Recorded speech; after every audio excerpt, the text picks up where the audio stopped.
केंद्रीय अर्थसंकल्प जाहीर झाला आणि त्यानंतर सोन्याच्या दरात जवळपास 5,000 रुपयांची घट झाल्याचं आपल्याला पाहायला मिळालेलं होतं.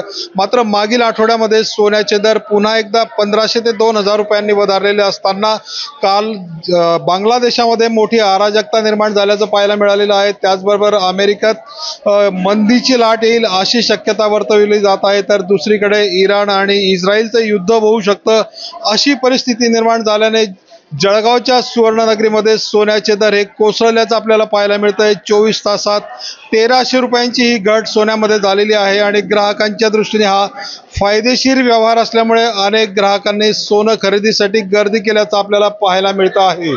चंद्रशेखर नेवे, एबीपी माझा, जळगाव. आता नुकतेच सोन्याचे दर कमी झाले. महिलांना फार दिवसापासून ज्यांच्याकडे कमी बजेट होता त्यांचे राहिलेले आहे, पण आता 1,300 अजून जर 2,000 पर्यंत कमी झाला तर महिला अजून जास्तीत जास्त सोनं घेतील.